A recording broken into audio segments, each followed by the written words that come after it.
until the Apollo astronauts brought samples of lunar material to Earth during 1969-72, scientists believed that the moon's surface was largely undisturbed given its dry, airless environment. So, kind of makes sense to me, right? As a lay person, I would think that the moon is like just a rock hanging in the sky, isn't it? Of course, there's no atmosphere there. Of course, there's no rain, nothing. All this climate doesn't happen. So it is like just a rock out there in the sky. Yeah. So they are saying that until the astronauts brought back samples of moon's material, scientists did believe that the surface was largely undisturbed. That is, nothing happens there. Makes sense, right? Nothing happens there.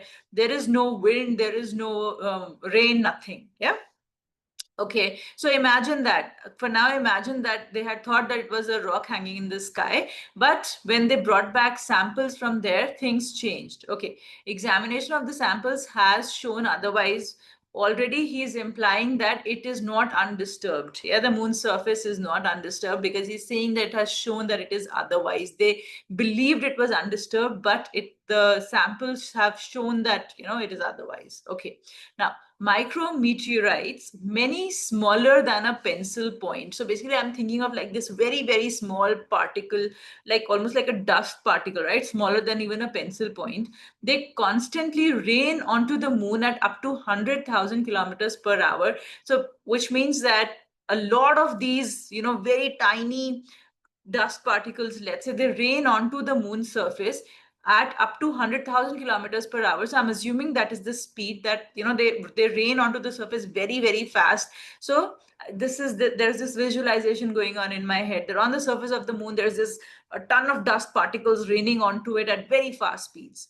Chipping materials or forming microscopic craters makes sense, right? When something hits the surface at a very, very high speed, it'll chip off the material where it hits, or forming microscopic craters. They're very, very small craters. Yeah, craters as in a small dent, right? So now some melt the soil and vaporize and recondense as glassy coats on other specks of dust, and some of them, because of the heat, because they hit the soil, so they melt the soil and they vaporize where they hit because of the heat, because of the very high speed, and they recondense as glassy coats on other specks of dust. So there's these very tiny explosions, and then they vaporize, and then they fly apart, and then they recondense on other things, etc. So basically, imagine that kind of an environment. Movies will help us imagine these things, isn't it? Yeah. Impacts well debris onto lumps of heterogeneous matter called agglutinates. Okay, I don't know what agglutinates is. They are introducing a term, right? It is within quotes. I don't know what it means. It doesn't matter because they have told me exactly what it means. It says impacts. Impact, that means when the particle, it hits the soil, well debris onto lumps of heterogeneous matter. Welding, right? Joining together. Well, debris, just small dust particles onto lumps of heterogeneous matter. So different things, different, maybe there is some kind of metal there, maybe there is some kind of soil, dust, whatever. So they lump onto that, and these things, these lumps of heterogeneous matter, when impact wells debris on them, this is called agglutinates. Yeah, new term, doesn't matter. I know what it means now. Complicated interactions with solar particle streams convert iron into myriads of microscopic iron grains. So now they're talking about another thing, complicated interactions with solar particle streams. So till now they were talking about micrometeorites, how they impact the moon's surface. Now they're talking about interactions with solar particle streams. Okay, they convert iron into myriads of, so myriads is a huge variety, a large number, like 10,000 types, right? Into myriads of microscopic iron grains. So it forms like these tiny iron grains. Okay, the regolith pebbles. Now again, there's this word regolith, which I don't understand. Okay, it doesn't matter. Let me, read through the sentence to make sense of it. The regolith pebbles, sand and dust from these erosion processes blankets the moon. So regolith pebbles, I would just say maybe a type of pebbles. Yeah, for now I don't have much sense of what regolith is, but they're saying now this regolith pebbles, sand and dust. So we've discussed that the atmosphere is very sandy because there are these particles banging onto the surface of the moon, etc. Right? So from these erosion processes, what are the erosion processes? One, the micrometeorites. Second, the solar particle streams. Right? Blankets the moon. So basically, moon is then shrouded by this dust. This there's no atmosphere, there's no air, fine, but there's this dust particles. It's around, blankets the moon. It's all around the moon. Okay, much of the top layer consists of a complex abrasive dust of microscopic glass shards. So now they're saying that the top layer, it has these microscopic glass shards. So I'm assuming prickly types, very sharp glass shards, right? That can grind machinery and sealing devices and damage human lungs. So, which means that the atmosphere is not absolutely, barren. It's not that. Essentially, then I can almost like feel it crawling on my skin. That glass shards, with prickly and hurting, and they enter into all the machinery and they spoil the machinery. And because they'll get inside us as well, because they're saying glass shards that can grind machinery and sealing devices. So essentially, get, even if devices are sealed, still getting into them. So basically, a very difficult kind of an environment, right? It's like, it's not a passive environment. Suddenly I'm getting a sense that the moon, on the surface of the moon, it's extremely damaging, right? Glass shard kind of micrometeorites, small dust particles, etc. Yeah, just important to visualize it. Yeah, these are again not just words, visualize. Okay, now, so this is what it tells me. They're telling me that how exactly the moon's surface is, right? So in this paragraph, that is what they talk about. Let's go on to the next one. The Apollo specimens held by the United States are doled out in ultra small samples to scientists who demonstrate that nothing else will suffice for high value experiments. So they're talking about, which specimens are they talking about? Apollo they talked about it over here, right? Until the astronauts brought samples of lunar material in this. So they are saying that these specimens, they are held by US, and they are given in ultra small samples because they're extremely expensive, right? This sample of moon, the samples brought from moon, they are given to only those scientists who show that nothing else will suffice for their very expensive experiments, that they need the actual content, actual material that came from moon, right? Okay, now renewed interest in lunar exploration in the late 1980s. So now, they're saying, okay, so at this time, 69 to 72, whatever they got the samples. So perhaps then in between years, they had kind of lost interest in lunar exploration. So exploration of the moon and going there and, exploring it. So, but then it was renewed in 1980. So now they wanted to go back to moon, whatever. And renewed interest that in 1980s meant that materials designed to simulate lunar regolith. So regolith was a word that was used before, and they said regolith pebbles, right? The rocks, the regolith pebbles. So lunar regolith, they just mean those particles and those things which are found on the surface of the moon now, right? Simulate. So, and materials that designed to simulate lunar regolith, simulants, were needed for research to develop schemes for lunar building and procedures for extracting elements such as oxygen found abundantly in regolith. Okay, so this is a long sentence. Let's just read it once again in case you're not very clear. Think of it, think of what they're talking about. Renewed interest in the late 90s meant that, okay, so when we started thinking about going back to the moon, whatever, or, we were interested in what happens on the moon. So at that time, it meant that materials designed to simulate lunar regoliths, called simulants. What is simulation? When you try to copy something, right? That is a simulation. So they're talking about simulants, all right?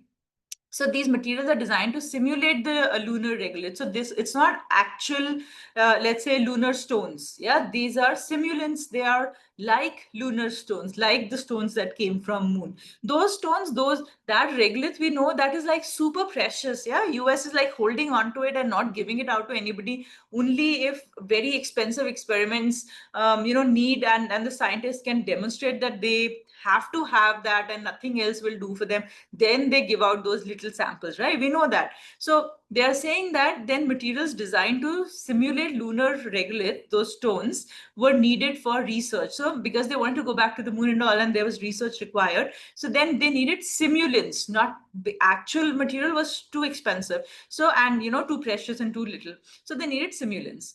Were needed for research to develop schemes for lunar building. So the kind of, now I'm thinking to develop schemes for lunar building. So things that, whatever construction is required, let's say whatever machines, let's say you have to build or whatever, so to develop those schemes, we know that the atmosphere is not conducive to machines, to humans, whatever, right? So you need to simulate the environment and then ensure that your stuff will withstand, your machines will withstand, your the whatever the astronauts are wearing, etc., that will withstand, right, the harsh environment. And procedures for extracting elements such as oxygen found abundantly in regolith. And the regolith has a lot of oxygen, is what they're telling us, that the lunar stones. And they're saying that, for example, when you want to develop procedures so that you can extract oxygen from it, so perhaps for breathing, in case they can make, let's say, if they can send people there and they can make them self-sufficient, that oxygen can be extracted from the lunar regolith itself because it has it. So then they need something, they need the regolith because regolith is not available, so they need the simulant. So they're creating these simulants, yeah, something which is very much like the regolith, so that they can experiment in how to extract oxygen out of it, etc., right? So doesn't matter, even if, let's say, the entire sentence didn't completely make sense when you read it, it's fine, as long as you got a little bit of an idea of the simulants. That now they're saying that because the actual, they're saying that these ultra small samples, because they were not giving it to anybody, so they needed simulants. As long as you understood that, that is good enough. I don't have to understand the entire sentence completely, this one, right? It's okay. I've read it twice. I've got a good gist of it. Fine. Now, that led to the development of GSC-1 in 1993, made of volcanic cinder cone from a quarry in Arizona in the US. Okay, so now they're saying, so they made something called GSC-1. This is a simulant that they made, right? Using some kind of volcanic cinder, blah, blah, in the US. Yeah. The more than 22 metric tons made was in high demand. So we know because the actual true thing was not available. So now this was in high demand because everyone was interested in the moon again. So they wanted to design their machinery accordingly. So they needed to simulate the surface of the moon and the harsh environment over there, etc. Right? So 22 metric tons was made, and that was in high demand.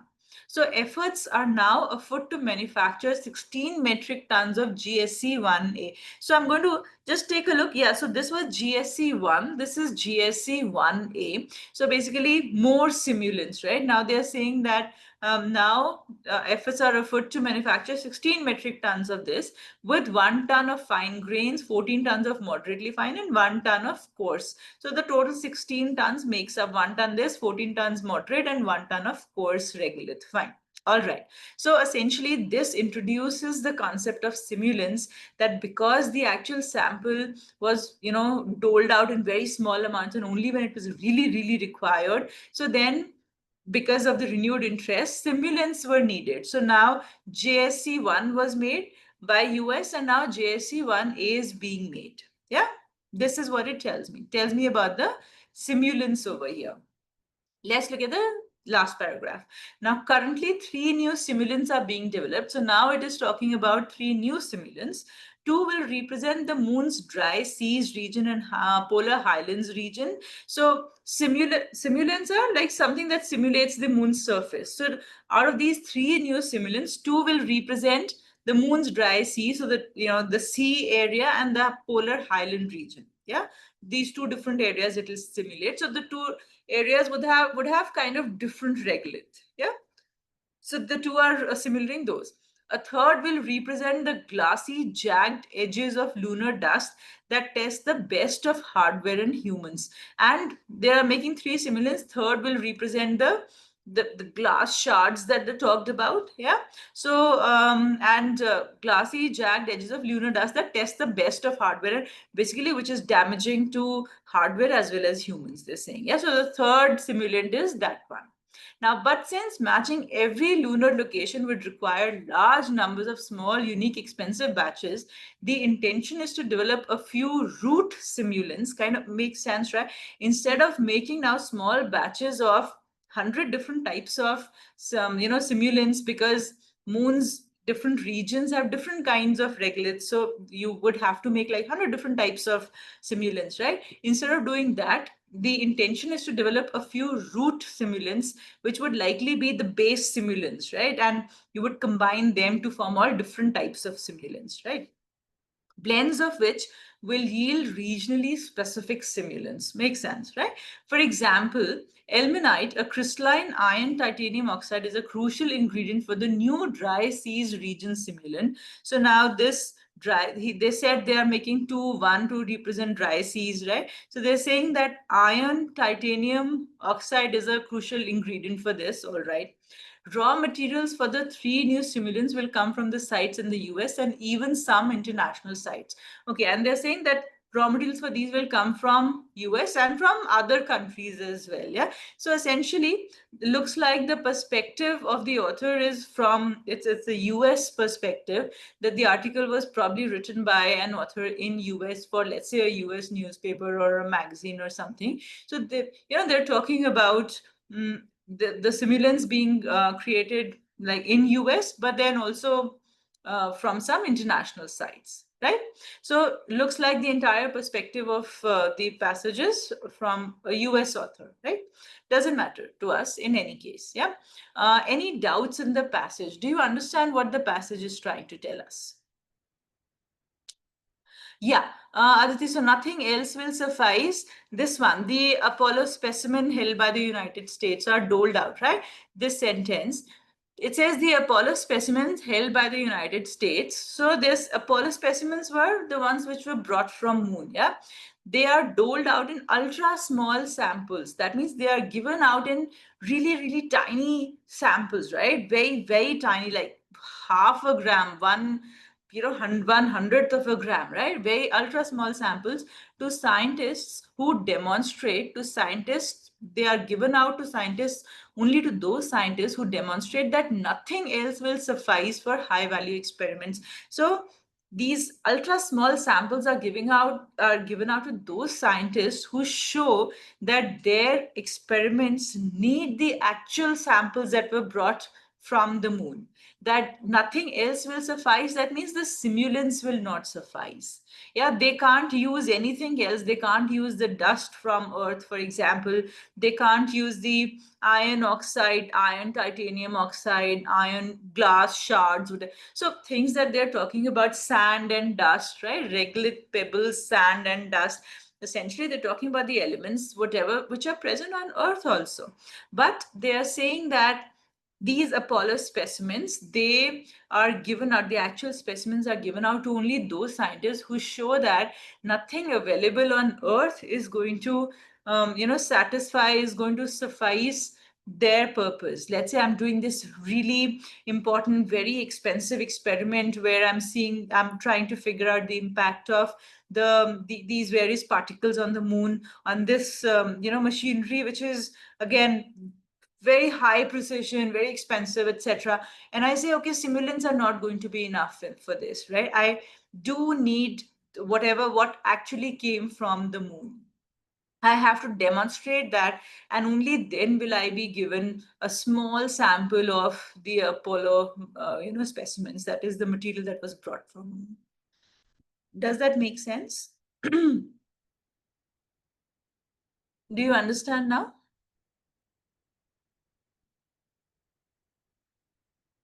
All right. So now let's go on to the questions. Yeah, I hope you have your answers at hand. All right. So here goes the first one. Give me the answer. What did you guys get before we discuss it?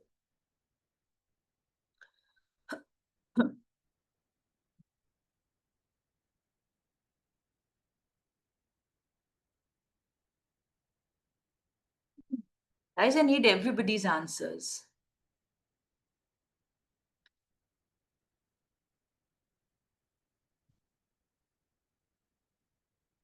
Okay. Yeah, Pradhiman, that's good. Uh, Ray, not so much. Yeah, Aditi, that's good. Okay, let's discuss it. The information in the passage most strongly supports which of the following claims about the samples of lunar material brought back from the moon by the Apollo astronauts. So now, do realize, very little information is available about the actual material that was brought back. Do you understand that, right? Um, the only time when they have talked about the actual material, mostly they have been talking about simulants over here. Here in the first paragraph, they've been talking about the surface of the moon. They do mention the samples that they brought back. When they were introducing the topic, they said that the samples change our understanding of the surface of the moon great. So, and then this whole thing, it doesn't talk about the samples, it talks about the surface of the moon and the various things that are over there, isn't it, and the various processes over there. But that doesn't mean, I mean, that doesn't tell me anything about the samples, that how did they find out that from the samples, what did the samples actually have, etc. All that is not given to me. Then the sample that they mention only once after that is that these samples are doled out in ultra small samples to scientists who demonstrate that nothing else will suffice for their experiments, right? And then they started talking about simulants. Then they said that they wanted to simulate the lunar rocks and pebbles. So then that they have been creating these simulants. And here the entire thing talks about the simulants. This talks about the present simulants that we have. This talks about the 3 new simulants that we are coming up with, right? Okay, now what is it that we know about the actual sample? Scientists for those experiments, for whose experiments JSC1A would suffice, are not regarded as entitled to obtain material from the samples. Is that correct? Is that true as per the given information? It is, right? Even though I cannot find this information, it's not a stated detail in the paragraph, but it is something I can easily infer, right? Why? Because they have given me that the samples were not given to anybody for whom, for any of those scientists for whom anything else would suffice. If JSC1A would suffice for them, then they would not be given the sample, right? This has been given to me very clearly. For everything, they said that if anything else is enough for their experiment, they'll not be given the moon sample. The actual moon material, they'll not be given, right? So if scientists for whose experiments JSC1A would suffice, they will not be given the actual moon material. Right? Makes sense. This is correct. Let's quickly run through all the other options also. Only scientists working on the development of simulants of lunar regolith have access to the samples. Again, not mentioned, not inferable. Nowhere does it say that it is likely to be true, since they are making simulants. It is likely to be true that they would need to know what the actual material looks like, but the passage doesn't tell me that. And it doesn't say that only these scientists have access to the moon material, actual moon material, right? Okay.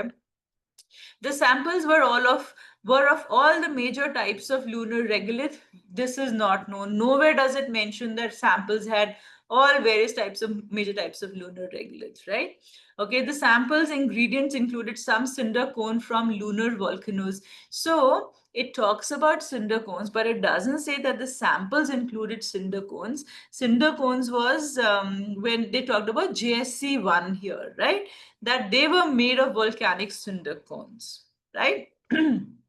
Okay, only one of the samples contained ilmenite. Now, I don't know whether any sample contained ilmenite. They talked about ilmenite, but they were talking about simulants at that time, right? Ilmenite was mentioned in the third paragraph somewhere, but they did not say, yeah, for example, ilmenite or crystalline, this is a crucial ingredient for the new dry seas region simulant. I don't know whether the actual sample had it or not. The passage does not tell me that. So again, this is not the answer, right? The information in the passage most strongly supports which of the following claims. You understand, there might be a lot of truth to these options, but does the information in the passage support it? No, the information only supports this. I have to be very careful of my question stem. I have to guys, do remember, just like in critical reasoning, I say that your argument and your question stem are far more important than the options. You have to spend majority of your time over there. Similarly, this is true for all GMAT questions where your question stem is very, very important. You have to understand what exactly are they asking, because that is what you are going to answer, right? Okay. Um, okay, your name is not available. So recording of this class is available, but to only the enrolled members. Yeah, the recordings are. Otherwise, I think you'll just be able to see some 6 minutes of the recording. Yeah, if you have any questions or whatever, ask me right now. Yeah. Okay. The second one now. Quickly give me the answers.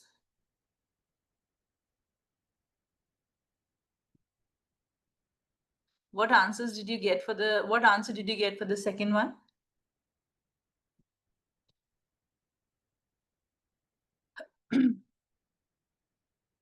Guys, don't shy away. Just give your answer. It doesn't matter whether it is correct or wrong. Don't worry about that. At least I'll get a sense of, what is it that you may not have understood, and then I could focus on that, right? No one is judging here, right? So give your answers. Or best guess, doesn't matter. Yeah, right. That's good. Yeah, Aditi, that's good.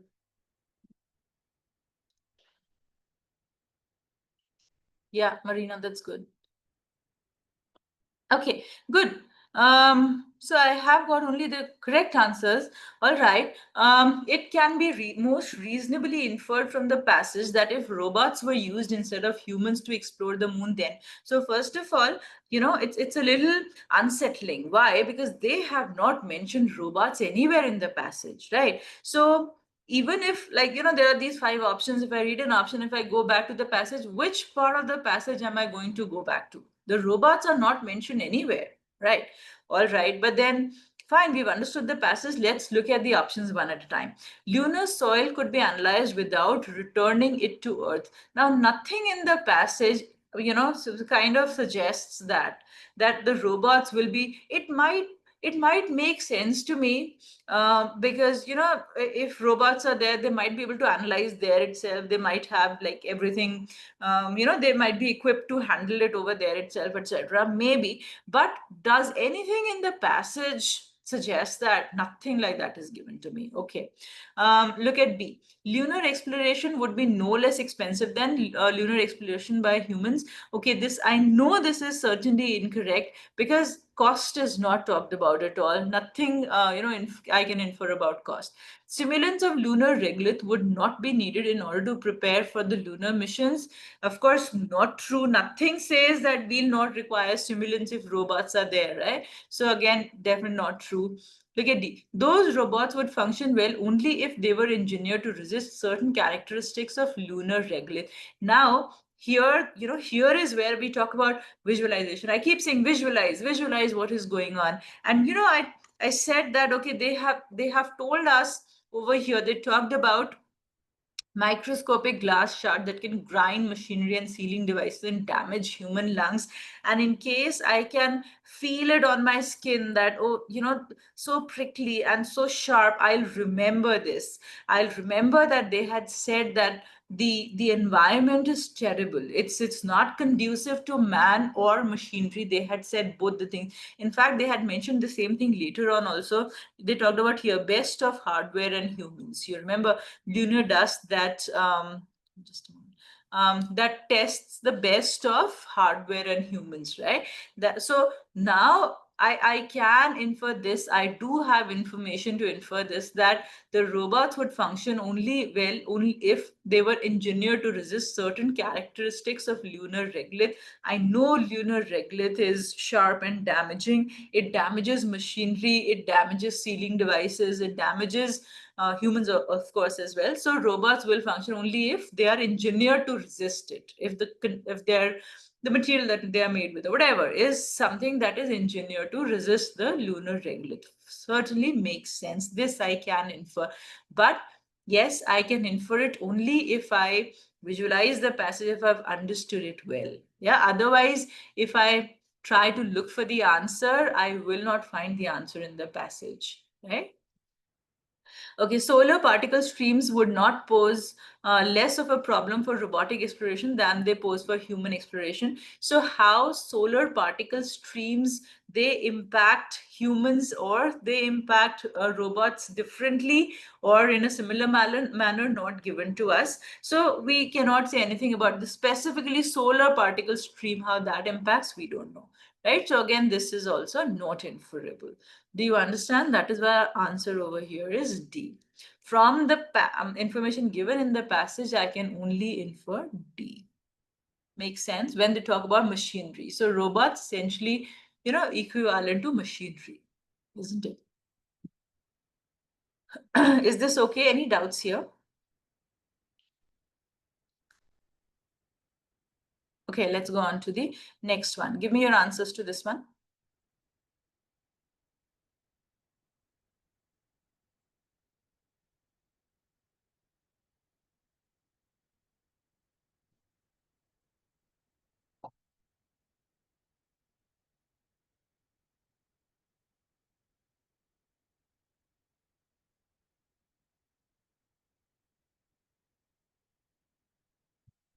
Okay, I haven't got the correct answer yet.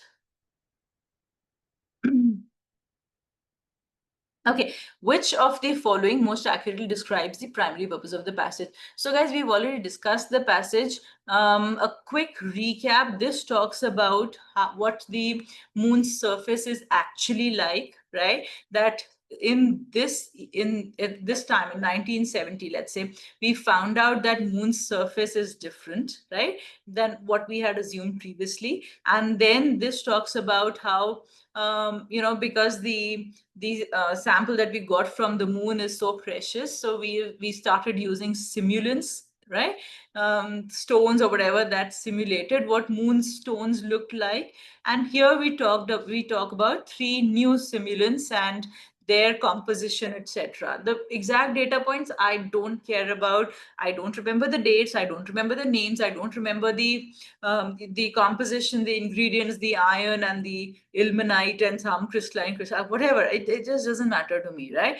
But this is the overview that I have of the passage. And whenever my question demands me to, to answer, let's say, a specific question, I go back to that part of the passage to ensure that I have the right answer. Now, this talks about the primary purpose of the passage, so something which kind of includes like all the three paragraphs, right? Okay, to set out in detail a scientific hypothesis and provide evidence for it. So there is no hypothesis that is given here. Only they are talking about exploration. So that, this is what we thought about moon's surface before. Then this is what we found out. And then it talks about simulants, basically R&D projects, etc. Right? So of course, there is no hypothesis discussed. Incorrect. Okay, to report and set in context a research and development program. So it did, by the way, do both the things. It reported about a research and R&D program. What was it? About the simulants, right? About this R&D program where the simulants were created, the three new simulants that are coming up, again, R&D program. It reported on the R&D program. It told us what the R&D program is about, and it set it in context. And that is, when they say set in context, then my entire first paragraph also comes into the picture, because the first paragraph is given to set the context for simulants. Why do you need simulants? What is, if until unless I don't know about the moon's surface, I'll say, okay, why are simulants required? You understand? So this does take care of my entire passage. Let me just hold on to it because it's a primary purpose question. So, I'll not like, I'll check out all the options at least. Okay. Now, to explore the major challenges confronting an innovative project. So, are they talking about the major challenges? I don't have that. This is the reason why creating a simulant is difficult. This is the reason why this simulant is hard to create, etc.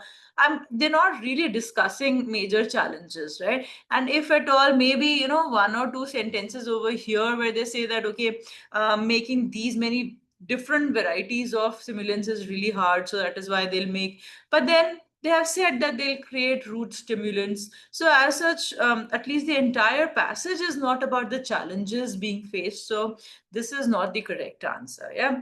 Now, to propose a solution to a major problem encountered by a scientific program. Okay, some of you have answered this. Look, the author is not proposing a solution. The author is presenting what solution we have come up with. There is a major problem encountered by a scientific program, or not a scientific program, actually, lots of different scientific programs. So even the tone isn't right. They're saying that the actual moon material, the material that we got from moon is little. So it is, of course, given out in, very, very small, or even if it is not little, US doesn't give it out. So it gives it out in very, very ultra small samples and nothing else. So, but then the author is not saying, hey, you know what, because US is not giving it to people, let's create simulants. The author is not proposing a solution. That would be proposing a solution.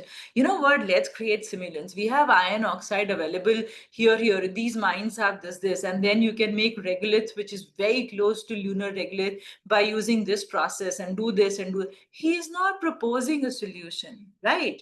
When I say the passage's main purpose is to propose a solution, the solution has to come from the author. But he's not doing it, he's reporting it. He's saying that simulants were created, simulants are getting created. He's reporting that they're getting created, right? So that is why this is not the answer. Some of you got this also as the answer. To show how a long accepted scientific viewpoint has changed. So a long accepted scientific viewpoint, that perhaps, okay, I'll say that maybe it encompasses this part of the passage. It talks about that, okay, initially people thought that moon is just a rock in the sky, but it is not, and then it changed. But what about the entire rest of it? Let's say these two paragraphs, it doesn't include my the main purpose. Look, think about it. If I close my eyes at this moment and I think about, okay, one word that comes to, four or five words that come to my mind when I think of this passage, it is going to be that, okay, moon's surface is different and we need simulants for the experiments, and we created simulants and we're creating new simulants. That is what it is talking about, right? But here, then the whole simulants aspect is lost. That is not there. So his purpose, he's describing just the three new simulants. Here he's telling us why the simulants were required and which simulants we came up with. This whole thing, it goes for a toss in case I pick up my option. You understand, right? Yeah, so that is why this is also not the answer. When I have an answer which actually includes all the three paragraphs really well to report and set in context a research and development program, perfect. The research and development program is the creation of simulants. Perfect. Make sense? Any doubts here? Do you all understand it now?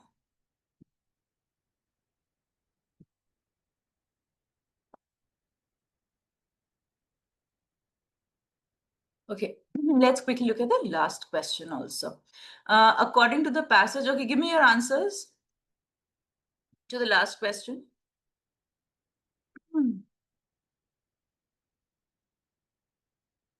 Right. Aditya, I hope you understand now why B is the right answer, right?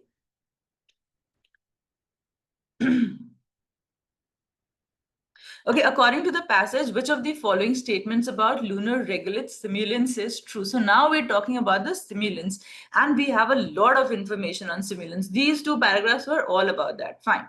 Each of them contains an ingredient unique to it. So this is not true, right? In fact, they said what they are going to do is they are going to create some root simulants, right? And then blends of which will yield regionally specific simulants, etc. So this is not justified, yeah? From the passage. Okay, not all the raw materials for them are to be obtained from mines and quarries located in the United States. Now this is correct, because in the last sentence they said that some will come from US and even some international sites. So then not all the raw material is coming from US, it is coming from outside US as well. So this is supported, right? Okay, most of them contain very small amounts of materials brought back from the moon. So nowhere have we been given that simulants have material that was brought back from the moon, right? We have not been given that. Now, they are not in every case designed to have approximately the same chemical composition as lunar regolith itself. Well, in fact, they are not in every case, not given to us. In fact, they are designed to have approximately, they are a simulant is supposed to, is supposed to copy the original, right? A simulation, we say a simulation, it is supposed to copy the original. So we are not given that they are not in every case designed to approximate the same chemical composition, right? Now, the main ingredient for most of them is volcanic cinder cone. So they did talk about volcanic cinder cone, but that was for that JSC1. Right? They said that this is made of volcanic cinder cone. That's all. They didn't say that the main ingredient for most of them is this. In fact, here when they talk about three new simulants, they talk about something else, isn't it? They talked about crystalline iron titanium oxide, the ilmenite thing. They don't say that this volcanic cinder cone was the main ingredient. So for most of them, for one of them, yes, but for most of them, doesn't say, right? So your answer is B.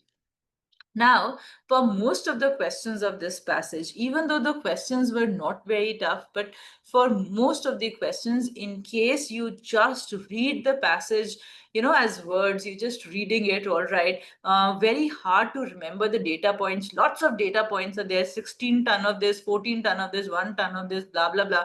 Then names of JSC 1A and dates and iron and whatever. A lot of little data points were given to us, right? In case you're just rushing through the passage and reading through the data points, and of course you won't remember anything for sure, and also you will not be able to answer the questions, because see, the questions were not based on those specific data points at all.